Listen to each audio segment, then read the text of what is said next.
쉼과 묵상.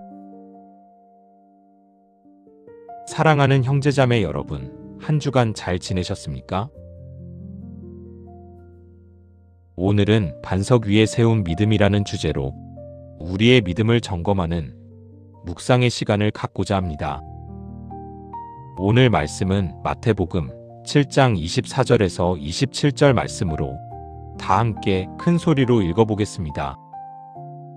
그러므로 누구든지 나의 이 말을 듣고 행하는 자는 그 집을 반석 위에 지은 지혜로운 사람 같으리니 비가 내리고 창수가 나고 바람이 불어 그 집에 부딪히되 무너지지 아니하나니 이는 주초를 반석 위에 놓은 연고요 나의 이 말을 듣고 행치 아니하는 자는 그 집을 모래 위에 지은 어리석은 사람 같으리니 비가 내리고 창수가 나고 바람이 불어 그 집에 부딪힘에 무너져 그 무너짐이 심하니라. 아멘. 사랑하는 형제자매 여러분, 오늘 우리는 각자의 삶이라는 거대한 공사 현장에서 내려와 잠시 이 자리에 모였습니다. 우리는 모두 자기 인생을 짓는 건축가들입니다. 누군가는 성공이라는 벽돌을 쌓고 누군가는 안정이라는 지붕을 올리며 또 누군가는 가족의 행복이라는 인테리어에 온 마음을 쏟습니다. 아침에 눈을 떠 잠자리에 들 때까지 우리는 쉴 새 없이 학벌과 경력, 인맥과 재산이라는 자재들을 실어 나르며 각자만의 그럴듯한 집을 완성해 가고 있습니다.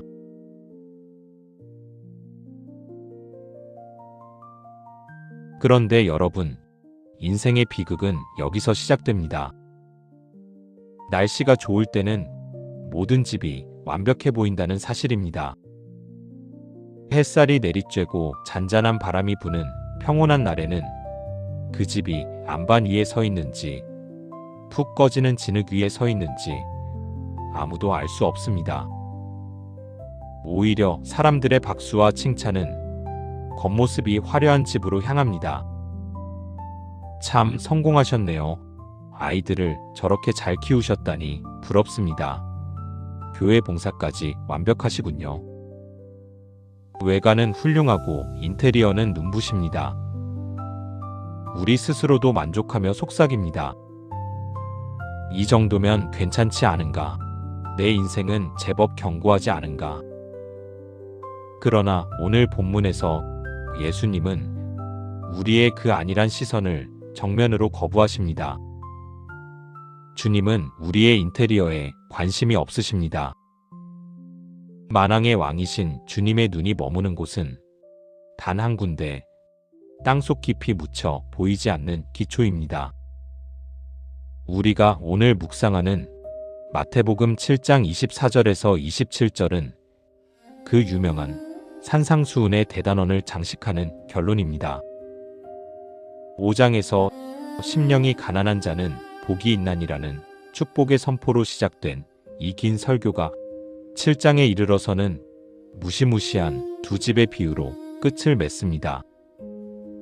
예수님은 지금 산상수훈의 방대한 가르침을 마무리하시며 우리에게 축복의 덕담을 건네시는 것이 아니라 엄중한 판별의 잣대를 들이대고 계신 것입니다. 그래서 너희의 그 화려한 인생은 지금 무엇 위에 서 있느냐? 이 질문은 두려운 질문입니다.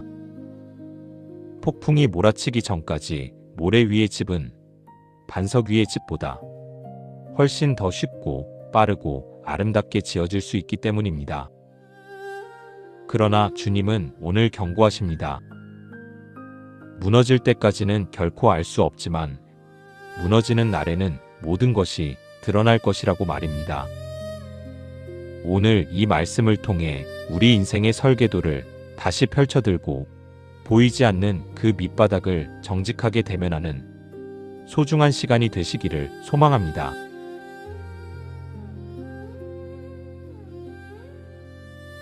본문의 비유를 다시 한번 깊이 들여다보십시오.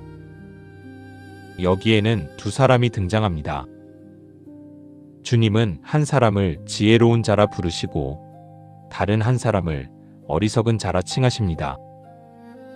그런데 우리가 주목해야 할 의외의 사실이 있습니다. 어리석은 자라고 해서 결코 인생을 대충 사는 사람이 아니었다는 점입니다. 그는 게으른 자가 아니었습니다. 무계획하게 되는 대로 집을 짓는 사람도 아니었습니다. 그 역시 지혜로운 자 못지않게 뜨거운 뙤약볕 아래서 땀을 흘렸고 설계도를 고민했으며 벽돌 한 장 한 장을 정성껏 쌓아 올린 열정적인 건축가였습니다. 외관만 보아서는 누가 지혜로운지 누가 어리석은지 도무지 분간할 수 없을 만큼 그들의 집은 둘 다 훌륭했습니다. 그런데 이 비유에서 우리가 마주해야 할 가장 불편하고도 당혹스러운 진실은 따로 있습니다. 그것은 바로 두 사람 모두에게 동일한 폭풍이 찾아왔다는 사실입니다. 25절과 27절을 대조해 보십시오. 성경은 토씨 하나 틀리지 않고 똑같은 문장을 반복합니다. 비가 내리고 창수가 나고 바람이 불어 그 집에 부딪히되.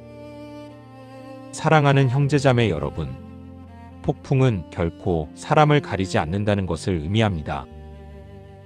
하늘에서 쏟아지는 비는 반석 위의 집을 피해 모래 위의 집으로만 휘몰아치지 않습니다.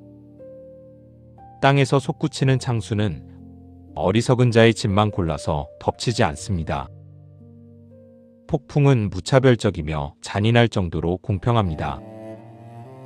기도를 많이 하는 집이라고 해서 비켜가지 않고 헌금을 많이 드리는 집이라고 해서 약하게 굴지 않습니다.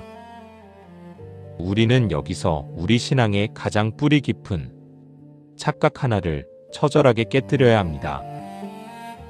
많은 이들이 믿음을 고난을 면제받는 방지막이나 보험으로 오해합니다. 예수님을 잘 믿으면 내 사업에는 비바람이 불지 않겠지. 11조를 잘 드리면 내 자녀의 인생에는 창수가 나지 않겠지. 새벽 기도를 거르지 않으면 내 몸에는 질병이라는 폭풍이 비껴가겠지. 그러나 여러분, 그것은 성경이 약속한 복음이 아닙니다. 그것은 우리가 만든 종교적 환상일 뿐입니다. 오늘 주님은 분명히 말씀하십니다. 반석 위에 집을 지어도 비는 내립니다. 반석 위에 인생을 세워도 창수는 터져나옵니다. 반석 되신 예수 그리스도를 인생의 주인으로 모셔도 감당하기 힘든 인생의 모진 바람은 우리 집 문등거를 사정없이 두드립니다. 성경의 증인들을 보십시오. 욥은 하나님조차 그와 같이 온전하고 정직한 자가 없다고 칭찬하셨던 당대의 의인이었습니다. 그러나 하루아침에 전 재산이 날아가고 10명의 자녀를 한꺼번에 잃었으며 발바닥에서 정수리까지 종기가 나는 육체의 창수를 만났습니다. 폭풍은 그의 삶을 정면으로 통과해 지나갔습니다. 사도 바울 역시 복음을 위해 생명을 걸었지만 매도 수없이 맞고 여러 번 죽을 뻔하였으며 3번 파선하여 깊은 바다에서 일주야를 지냈습니다. 하나님의 일을 그토록 열심히 하는데 왜 그의 배는 파선해야 했습니까? 왜 그의 육체에는 가시라는 폭풍이 떠나지 않았습니까? 이것이 성경이 말하는 인생의 계절입니다. 질병, 경제적 파산, 관계의 배신, 사랑하는 이와의 이별, 이런 것들은 신앙의 유무와 상관없이 누구에게나 찾아오는 필연입니다. 예수님은 폭풍이 올 때라고 단정하셨습니다. 인생이라는 바다를 항해하는 자에게 폭풍은 가능성이 아니라 반드시 치러내야 할 상수입니다. 그렇다면 질문이 생깁니다. 목사님, 어차피 똑같이 폭풍을 만난다면 믿는 것과 안 믿는 것의 차이가 도대체 무엇입니까? 사랑하는 형제자매 여러분, 바로 여기에 진리가 있습니다. 믿음은 고난을 면제받는 티켓이 아니라 고난 속에서 보존받는 능력입니다. 폭풍의 유무가 차이를 만드는 것이 아니라 폭풍이 지나간 뒤의 결과가 차이를 만듭니다. 반석 위의 집과 모래 위의 집, 그 운명을 가른 것은 보이지 않는 곳에 박혀있던 기초의 깊이였습니다. 반석 위에 지은 집은 흔들립니다. 비에 젖고 바람에 창문이 덜덜 떨립니다. 그러나 무너지지 않습니다. 집을 지탱하는 힘이 집 자체에 있는 것이 아니라 그 밑에 버티고 있는 반석에 있기 때문입니다. 반면 모래 위의 집은 폭풍이 부는 순간 그 집이 아무리 화려했어도 무너짐이 심하게 나타납니다. 지탱해줄 바닥이 함께 씻겨 내려가 버리기 때문입니다. 형제자매 여러분, 오늘 여러분의 삶에 비바람이 몰아치고 있습니까? 내가 주님을 위해 얼마나 헌신했는데 왜 이런 일이 일어나는가라며 하늘을 원망하고 계십니까? 기억하십시오. 지금 여러분이 겪는 폭풍은 당신이 잘못 믿어서 온 것이 아닐 수 있습니다.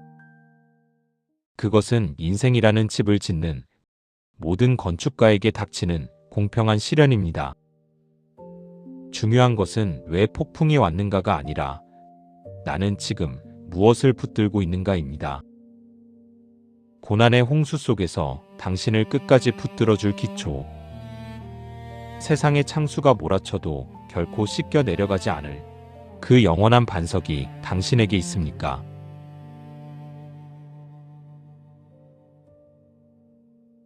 우리는 흔히 반석 위에 집을 짓는다는 말을 아주 추상적이고 거창한 영적 구호로만 여깁니다. 하지만 오늘 본문 24절에서 주님은 그 의미를 너무나 명확하고 실제적으로 정의하십니다. 누구든지 나의 이 말을 듣고 행하는 자. 반석 위에 집을 짓는 지혜는 대단한 신학적 통찰에 있는 것이 아니라 지극히 평범한 들음과 행함의 결합에 있다는 것입니다. 여기서 주님이 말씀하시는 나의 이 말은 무엇입니까? 멀리 갈 것 없습니다. 바로 우리가 지난 몇 달간 함께 살펴본 산상수훈 전체의 가르침입니다. 심령이 가난해져라. 원수를 위해 기도하라. 구제할 때 오른손이 하는 일을 왼손이 모르게 하라. 비판하지 말라. 염려하지 말고 먼저 그의 나라를 구하라. 주님은 이 구체적인 삶의 원리들을 다 들려주신 후에 말씀하십니다. 자, 이제 이 말을 들었느냐? 그렇다면 이제 그대로 살고 있느냐? 성경에서 듣는다는 히브리어 쇠마는 단순히 고막의 떨림을 통해 정보를 접수하는 행위가 아닙니다. 신명기 6장 4절에 들으라 이스라엘아라고 할 때의 그 들음은 순종을 전제로 한 경청입니다. 즉, 진정으로 들었다면 삶의 태도가 바뀌어야 하고 삶이 바뀌지 않았다면 사실은 제대로 들은 것이 아니라는 뜻입니다. 따라서 말씀을 듣고 행한다는 것은 말씀을 정보로 소비하는 것과 생명으로 살아내는 것의 결정적인 차이입니다. 오늘날 많은 성도들이 말씀의 홍수 속에 삽니다. 주일에는 설교를 듣고 주중에는 유튜브로 유명 목사님의 설교를 찾아 듣고 성경 공부 과정을 수료합니다. 지식은 날로 늘어갑니다. 성경 지식만 놓고 보면 모두가 박사 학위감입니다. 그런데 이상한 점이 있습니다. 아는 것은 그렇게 많은데 삶은 변하지 않습니다.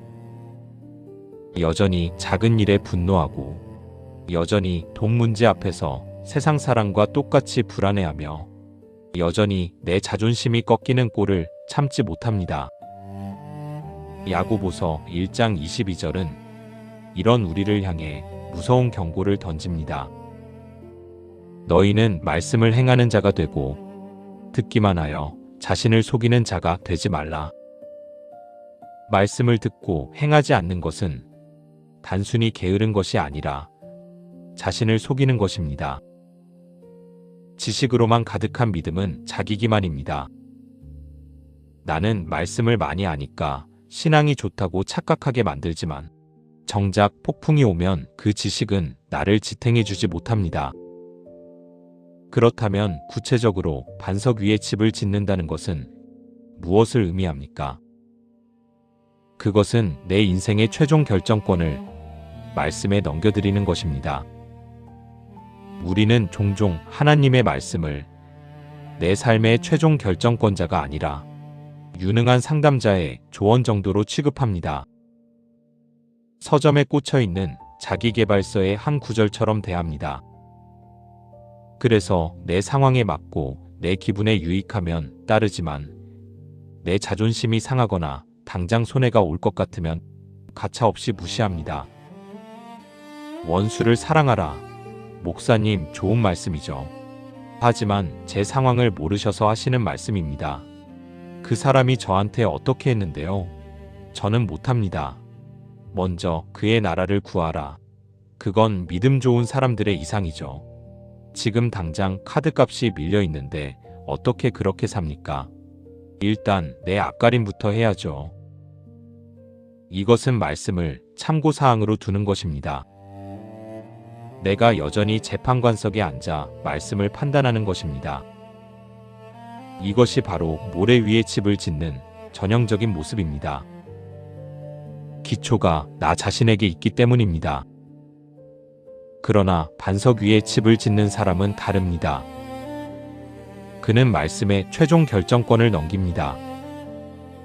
내 감정은 지금 당장 소리를 지르고 보복하라고 말하지만 주님이 용서하라 하셨기에 무거운 발걸음을 옮겨 화해의 손을 내미는 것입니다.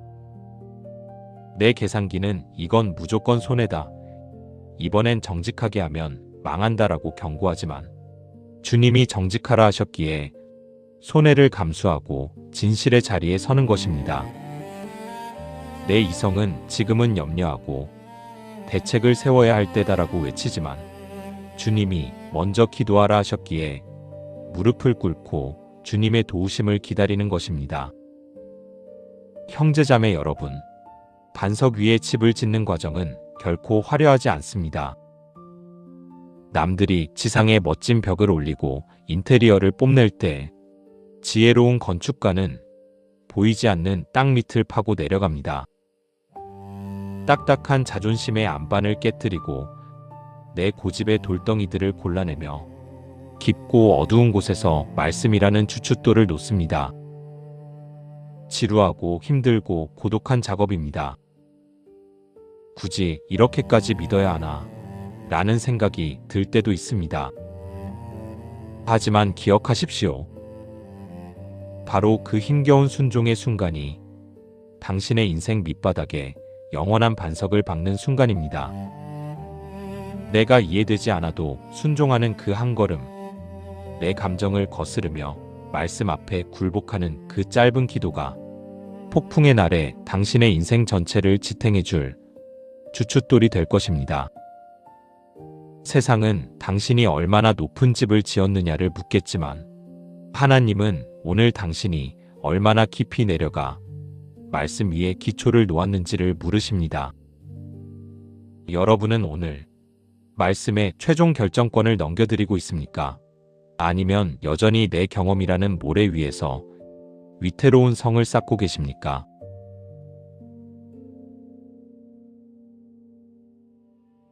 본문 26절을 보십시오.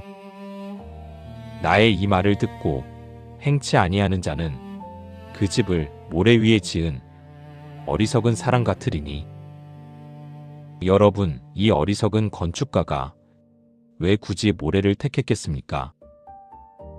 그 이유를 알기 위해서는 유대 땅의 독특한 지형인 와디를 이해해야 합니다.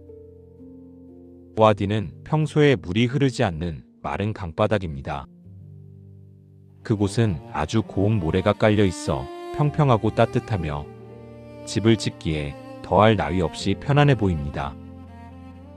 반석 위에 집을 지으려면 딱딱한 바위를 쪼아내는 중노동을 감내해야 하지만 모래 위는 어떻습니까?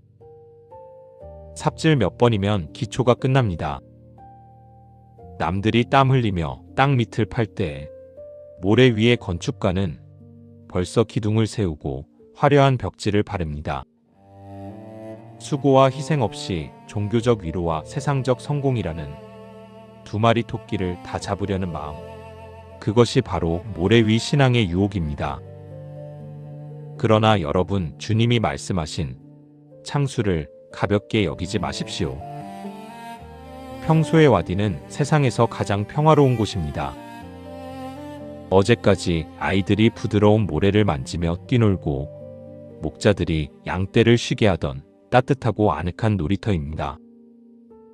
하지만 산지 어딘가에서 비가 시작되면 상황은 단 몇 분 만에 돌변합니다. 보이지 않는 곳에서 모인 빗물이 거대한 벽을 이루며 계곡을 타고 휘몰아쳐 내려옵니다. 방금 전까지 평화로운 안식처였던 그 모래바닥은 이제 모든 것을 집어삼키는 진흙탕 괴물로 변해버립니다. 이것은 단순히 물이 불어나는 수준이 아닙니다. 수십 톤의 바위와 나무를 싣고 내려와 여러분이 평생을 바쳐 지어 올린 거대한 건물을 마치 종이장처럼 구겨버리고 순식간에 흔적도 없이 휩쓸어버리는 압도적인 파괴력입니다.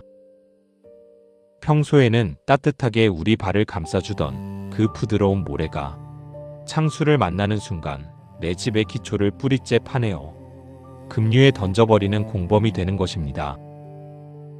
그렇다면 오늘날 우리를 유혹하는 이 부드러운 모래의 정체는 무엇입니까? 평화로운 날에 여러분이 그토록 신뢰하며 기대고 있던 것들을 보십시오. 첫째는 숫자라는 모래입니다.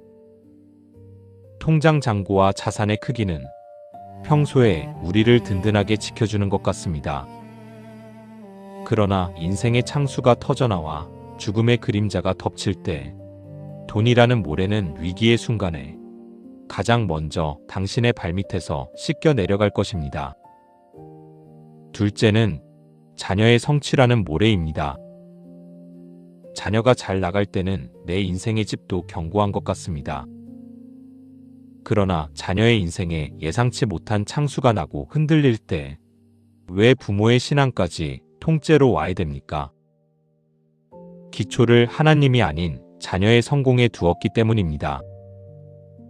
자녀라는 모래는 당신의 인생을 견뎌줄 하중이 없습니다. 셋째는 사람의 인정이라는 모래입니다. 타인의 칭찬과 평판은 우리 마음을 따뜻하게 하지만 그것은 바람 부는 날의 모래 언덕과 같습니다. 오늘은 환호하던 이들이 내일은 침을 뱉는 것이 세상의 평판입니다. 성도 여러분, 오늘 여러분의 발밑을 정직하게 보십시오. 당신은 지금 푹 꺼져버릴 모래 위에 서 있습니까? 아니면 영원히 변치 않는 하나님의 말씀 위에 서 있습니까? 우리는 인생의 폭풍을 만날 때마다 본능적으로 하늘을 향해 삿대질을 합니다. 주님, 왜 하필 저입니까? 제가 무엇을 그리 잘못했기에 제 삶을 이토록 무참히 파괴하려 하십니까? 하지만 오늘 본문의 결론을 가만히 보십시오. 비와 창수와 바람은 지혜로운 자의 집과 어리석은 자의 집 모두에게 공평하게 불어닥쳤습니다.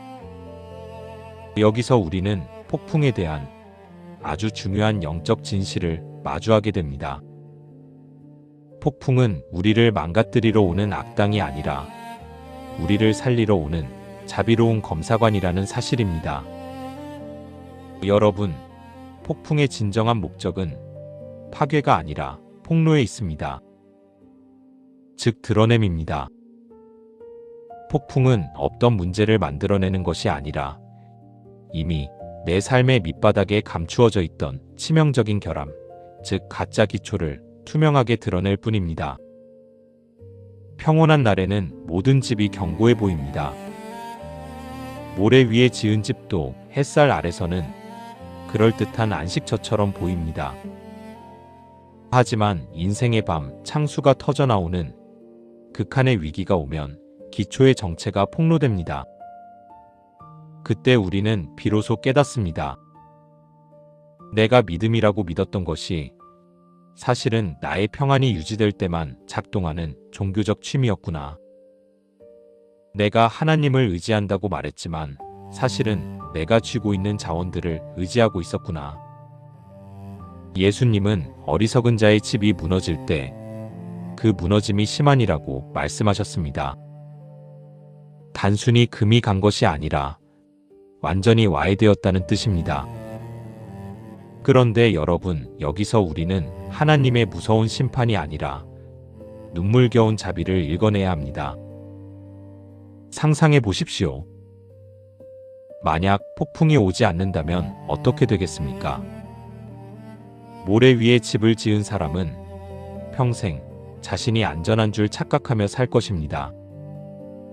그러다가 인생의 마지막 날, 돌이킬 수 없는 영원한 심판의 대저 앞에서야 자신의 기초가 모래였다는 것을 알게 된다면 그보다 더 끔찍한 비극이 어디 있겠습니까?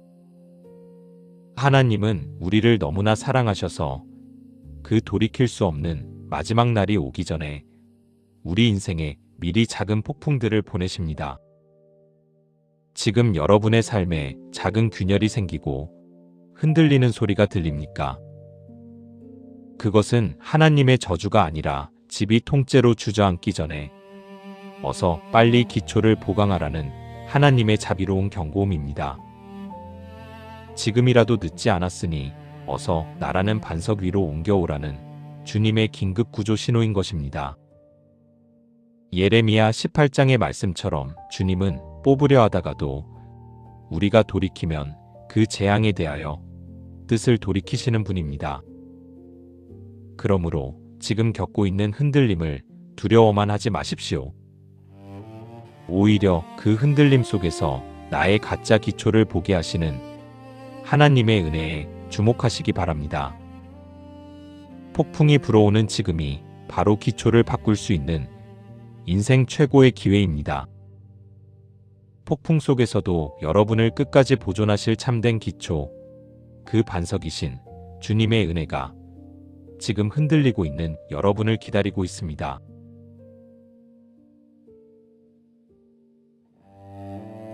사랑하는 형제자매 여러분, 여기까지 말씀을 들으신 여러분의 마음은 아마도 천근만근 무거울 것입니다. 그런데 바로 이 절망의 지점이 복음이 시작되는 자리입니다. 우리가 말씀을 지키려는 노력이 번번이 실패하고 그 명령이 숨이 턱턱 막히는 짐으로만 느껴지는 이유는 단 하나입니다. 우리가 여전히 내 힘으로 집을 떠받치려 하기 때문입니다.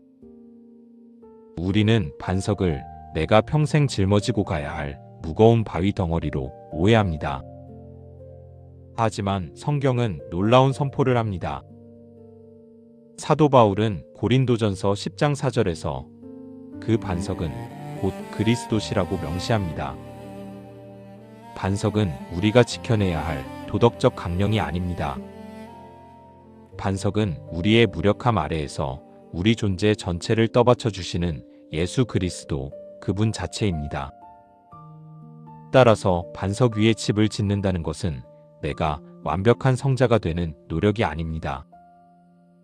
그것은 내 인생의 모든 하중, 내 존재의 모든 무게를 반석이신 예수 그리스도께 다 떠넘기는 것을 의미합니다. 여기서 순종의 영광스러운 역설이 일어납니다. 순종은 내가 반석을 짊어지는 노동이 아니라 반석이 내 인생을 짊어지시도록 나를 던지는 안식입니다. 한 성도의 치열했던 싸움을 예로 들어보겠습니다. 그는 자신의 불같은 성품을 고쳐보려 부단히 노력했습니다. 화내지 말라는 말씀을 지키려고 금식하고 자신을 채찍질하며 결단했습니다. 그러나 참으면 참을수록 마음에는 독이 쌓였고 결국 더 크게 폭발하는 실패를 반복했습니다. 그러던 어느 날 그는 문득 깨달았습니다. 자신이 지금 온유라는 집을 자기 의지라는 모래 위에 찍고 있었다는 사실을 말입니다. 그는 그날 처음으로 자기 개조라는 삽을 내려놓았습니다. 그리고 울며 고백했습니다. 주님, 저는 의지가 약해 할 수 없습니다. 이제 주님이 제 마음을 맡아주소서. 그가 자신의 노력을 멈추고 온유의 근원이신 예수께 자신을 던졌을 때 놀라운 일이 일어났습니다. 내 힘으로 참을 때는 지옥이었던 마음이 주님께 맡기자 기적 같은 평안으로 바뀌었습니다. 내가 화를 참는 노동이 아니라 내 안에 그리스도가 나를 다스리시는 안식이 시작된 것입니다. 이것이 바로 포도나무 가지가 나무에 붙어 있을 때 맺히는 자연스러운 열매의 신비입니다. 히브리서 4장 10절은 우리에게 말씀합니다. 이미 그의 안식에 들어간 자는 하나님이 자기 일을 쉬신과 같이 자기 일을 쉬느니라. 진정한 순종은 내 노력을 쉬고 하나님의 일하심을 신뢰하는 것입니다. 내가 반석을 붙들고 버티는 것이 아니라 반석이 나를 붙들고 계심을 믿고 그 위에 완전히 눕는 것입니다. 말씀대로 사는 것이 무겁습니까? 그것은 당신이 여전히 모래 위에서 혼자 인생의 벽을 붙들고 있기 때문입니다. 이제 그만 모래에서 발을 빼십시오. 그리고 영원히 흔들리지 않는 인격적 반석이신 예수 그리스도 위에 당신의 모든 무게를 던지십시오. 순종은 고된 노동이 아니라 주님의 품 안에서 누리는 가장 안전한 쉼입니다. 주님, 저는 할 수 없으니 주님이 하십시오.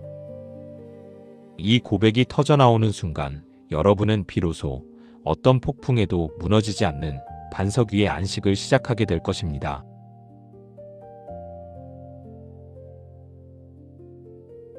사랑하는 형제자매 여러분, 오늘 우리는 두 종류의 인생을 보았습니다. 기초공사는 언제나 지루하고 눈에 띄지 않습니다.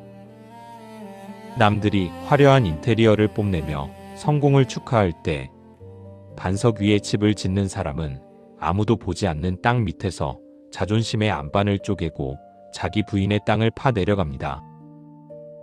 이것은 고독하고 힘든 싸움입니다. 하지만 폭풍의 날에 모든 차이가 갈립니다. 모래는 당신이 인생을 가장 화려하게 꽃피웠을 때 가장 잔인하게 당신의 발밑을 배신할 것입니다. 이제 정직하게 우리 자신을 점검해 봅시다.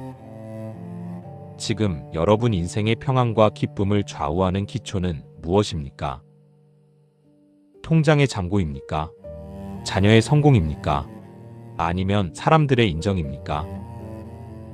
그것들이 평소에는 나를 지탱하는 듯 보이지만 인생의 창수가 터져나오는 날에는 한 줌의 모래처럼 씻겨 내려갈 것들입니다. 만약 지금 여러분의 삶에 작은 균열이 생기고 소리가 난다면 그것은 집을 버리라는 저주가 아닙니다. 기초를 옮기라는 하나님의 마지막 자비로운 신호입니다. 이제 그 위태로운 모래성을 버리고 영원히 흔들리지 않는 반석이신 예수 그리스도께로 당신의 모든 하중을 던지십시오. 순종은 무거운 짐이 아닙니다. 내 힘으로 서 있으려던 고된 노동을 멈추고 주님께 의지하며 그분 위에 눕는 안식입니다. 내가 말씀을 붙잡는 것이 아니라 말씀이라는 거대한 반석이 내 인생을 붙잡게 하는 것입니다. 기억하십시오. 폭풍은 반드시 옵니다. 피할 수 없습니다. 그러나 반석 위의 선자는 두려워하지 않습니다. 시편 기자의 고백처럼 땅이 변하고 산이 흔들려 바다 가운데 빠질지라도 우리는 두려워하지 않을 것입니다. 우리의 기초가 세상의 자재가 아니라 영원한 반석이신 예수 그리스도이시기 때문입니다. 아직 폭풍이 다가오기 전인 지금이 골든타임입니다. 지금이 기초를 바꿀 수 있는 은혜의 시간입니다. 주님께서 부르고 계십니다. 내게로 오라, 내가 너희의 반석이 되리라. 인생의 무게 중심을 예수께로 옮기십시오. 그리하여 세상에 어떤 창수가 몰아쳐도 주님이 나의 기초시니 나는 안전합니다라고 노래하며 폭풍 속에서도 고요한 안식을 누리는 참된 성도들이 되시기를 예수 그리스도 이름으로 축복합니다. 아멘. 오늘 말씀을 잠자리에 들기 전에 이 말씀으로 묵상 기도의 시간을 가지시기 바랍니다. 오늘 귀한 시간 함께 해주셔서 감사합니다. 구독과 좋아요, 알림 설정으로 이 빛의 메시지를 더 많은 분들과 나눠주세요. 감사합니다.